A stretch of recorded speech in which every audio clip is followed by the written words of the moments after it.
Bonjour, moi c'est Kevin, je suis militant du journal Fakir et je fais une vidéo aujourd'hui pour vous parler de la 5G et surtout pour vous parler de la bataille contre la 5G.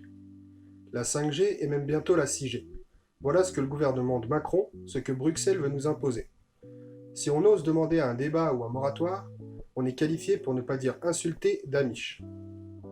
En juin dernier, 98% des participants à la Convention citoyenne ont voté en faveur d'un moratoire sur la mise en place de la 5G. Cette convention citoyenne, mise en place par Macron lui-même, a jugé cette technologie sans réelle utilité. Plusieurs maires, élus aux dernières municipales, ont également demandé un moratoire sur cette technologie.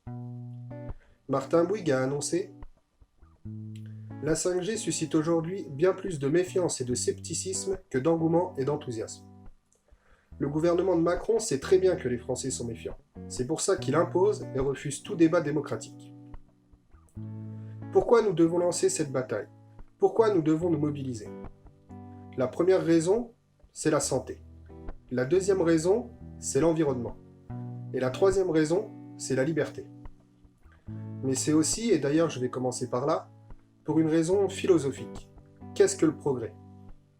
Le progrès, c'est de ne plus avoir besoin d'apprendre à faire ses lacets grâce à Nike et ses chaussures autolassantes, ou alors le décapsuleur qui prévient nos amis quand on ouvre une bière, ou alors le préservatif connecté qui peut juger nos performances. Le progrès, c'est de développer la 5G quand 40% des Français n'ont pas la 4G. Le progrès, c'est la 5G quand des centaines de communes n'ont aucune couverture réseau. Ou le progrès, c'est plutôt l'humain et les liens plutôt que les biens. J'ai donné comme première raison de se mobiliser la santé. Quels effets ont les ondes sur nous? Sur les effets de la 5G, on ne sait rien. Mais sur la 3G et la 4G, on commence à avoir du recul, et ces ondes sont d'ailleurs classées comme cancérigènes possibles. En 2013, l'ANSES a mis en évidence un risque de gliome ainsi qu'une modification physiologique à court terme de l'activité cérébrale pendant le sommeil.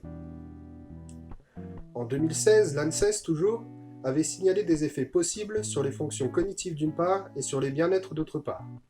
Tout ça est venu confirmer plusieurs études précédentes. La première, réalisée par le National Toxicology Program, une agence gouvernementale américaine, qui a testé les effets des ondes sur 1200 rats.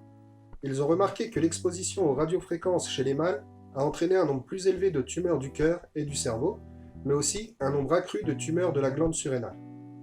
Tout ça confirmé encore une fois par l'Institut Ramazzini, un centre italien de recherche contre le cancer. Mais aussi confirmé par le Centre international de recherche sur le cancer, qui est une branche de l'Organisation mondiale de la santé, qui a classé les champs d'ondes électromagnétiques comme cancérigènes possibles. Une autre chose qui doit nous alerter sur les effets néfastes possibles des ondes sur notre santé, c'est la déclaration du directeur des risques du groupe de réassurance SCOR, Jean-Luc Besson. Il a dit « Le risque sanitaire représenté par les ondes électromagnétiques est actuellement inassurable. L'amiante a été pour le monde de l'assurance une école des risques émergents. Donc je vous le demande, à qui profite le doute? Doit-on prendre le risque quand même les assureurs ne veulent le prendre? Je vous ai donné comme deuxième raison l'environnement.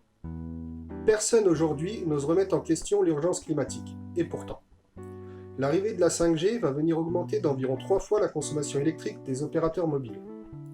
À une époque où nous devrions tout faire pour réduire nos déchets et notre empreinte carbone, notre objectif devrait être de garder nos téléphones portables le plus longtemps possible.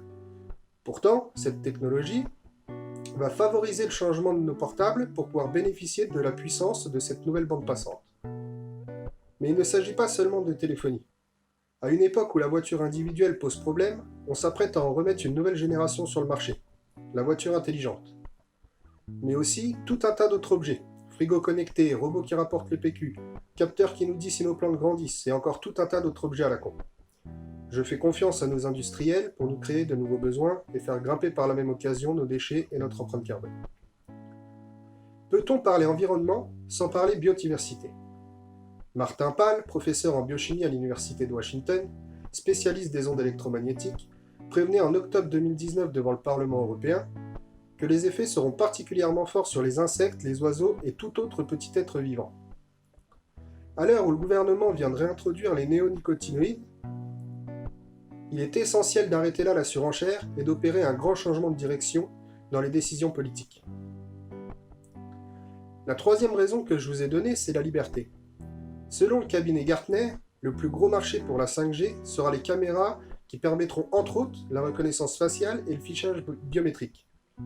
Mais il n'y a pas que ça. La multiplication des objets connectés va multiplier les capteurs qui vont multiplier les données collectées sur notre vie privée. Nous sommes déjà pistés en permanence sur notre activité sur Internet. Qui sait ce que ça va donner dans l'avenir avec toutes ces nouvelles données? Donc voilà un court exposé des raisons qui, pour moi, doivent nous mobiliser et nous faire mener le combat sur la 5G. Je mets en lien dans la description des informations complémentaires. Vous pouvez rejoindre le groupe Facebook où on essaye de rassembler toutes les informations sur le sujet. N'hésitez pas à me contacter si vous voulez vous mobiliser. Moi je suis de l'Eure-et-Loir, mais je peux aussi vous mettre en contact avec un autre référent Fakir. Merci d'avoir regardé la vidéo. N'hésitez pas à liker, partager et à commenter.